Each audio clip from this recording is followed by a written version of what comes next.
main thing that Apollo's worship was related was the prediction. In many of the modern authors, you will find the description of these activities with the term prophecy. I don't use this word prophecy at all. I prefer to say predictions or advices, because here we have something else. Before I go further to tell you what happened here with all these things, in Delphi mostly, I would like to give a definition of the term prophecy.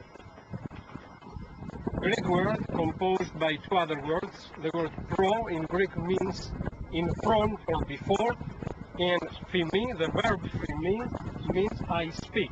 So I speak in front of somebody or before somebody.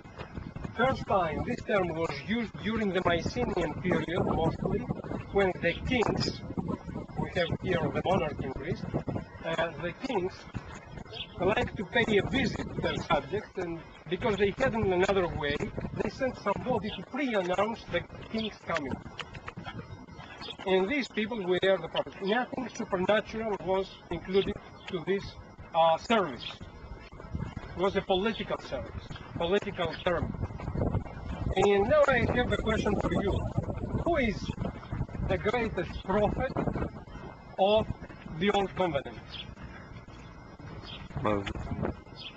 No. Elijah. No. No. No. Yes. John the Baptist. Yes. John the Baptist. Yeah, John the Baptist, sir. John the Baptist. Did John the Baptist perform miracles? Did he predict future events? Why he is the greatest prophet? Jesus himself says that there is no greater born than John the Baptist. The message that he was proclaiming was the greatest message. He was the prophet. Yeah. He was to prepare the way of the coming king, the Messiah. Now, another question. Why we call the prophets of the Old Testament prophets? Speak for God. Why? In relation with the definition of the term I explained to you. Why we call them prophets? Because God was going to do something good or bad to them. Yes. Yes. The focus of their preaching was not the future. The focus of their preaching was to prepare the hearts of the people to receive the coming king. But doing that, they get to judge personal lives, and sometimes the lives of their kings. And the kings got upset many times. So they had to prove and to show credentials. And God gave to them a partial knowledge of the future as their credential. Not because it was the focus of their preaching. If the focus of the Old Testament was to say the future, then should have a shape like a diary, telling what is going to happen at 2006, 7, 8, 9, 10, and so on. But it's not. We don't speak, we don't walk on sight, we walk on faith. It's not to us to know the future. And this is why the predictions, the prophecy of the Old Testament is like a broken puzzle. So here we have predictions. Here, in Delphi mostly, the priestess entered once per year to the Holy of Holies, and there, inhaling some vapors coming from the earth, she got high, and she was speaking in a very strange way, confused way. And outside of the Holy of Holies of Delphi, there were three men, priests, the interpreters. And from the confused words of the priestess, they formed the oracle, the prediction or the advice, written down in a poetic formal ways. So, this place was impressive to the Roman army because of all these activities. And more, other activities. Ecstasies, ecstatic activities are many. It's not only the prediction of the future. These people could make miracles, perform miracles. In Philippi, we are going to speak for the girl, the slave girl, that had the spirit of Python, which is the same term identifying Apollo. So, the impressive things that took place here made the Romans to respect the place. And the activities that happened here made also Paul to write one of his best chapters in the New Testament, the chapter 13 of 1 Corinthians. If I speak the tongues, the languages, remember the priestess was spoken in a very confused way. If I do that, and I don't have love, I'm not. I'm not.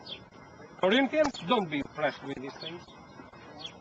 So speaking in tongues was not a Christian event only. Speaking in tongues is pre-Christian and today can be found also out of Christianity. You will go to Turkey. I don't know if you have the opportunity to visit a Turkish monastery, Teke, where the Rishi, Turkish monks, live. They have some ecstatic experiences and you can see similarities with Christian groups there. So, this is Apollo's temple. In front of it are the remains of the altar. I would like us to see them briefly. The order was specified to the destruction of the altars because the altar was actually the center of the pagan services.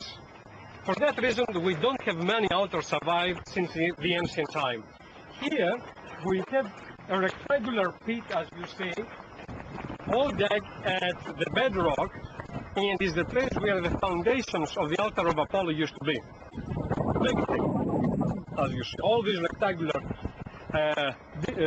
dig here is where the foundations of the altar used to be. Now, the ancient people didn't slaughter animals to eat meat like we do today. For them, the animals were capitals of the family, giving products like milk, wool, many other things. They had to bring the best of the animals to the temple during the festival for the sacrifice. The sacrifice had this order. The animal was purified, slaughtered, and divided in three parts.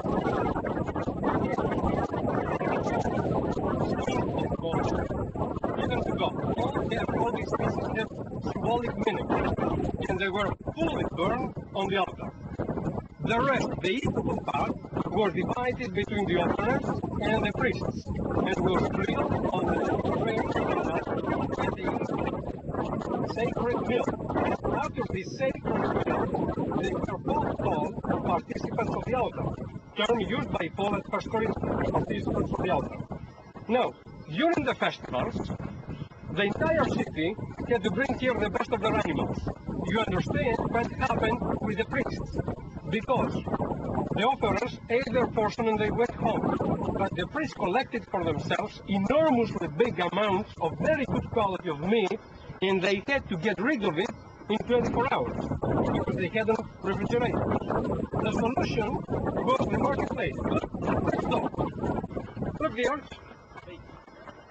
So it was the only time when the entire city had very cheap and plenty and very good quality of meat.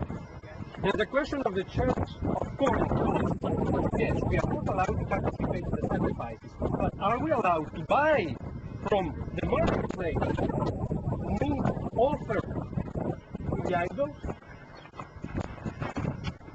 Paul explains to them that yes, they were allowed to buy meat without controlling the origins of this meat, unless somebody told them sacrifices offered to the idols. And that goes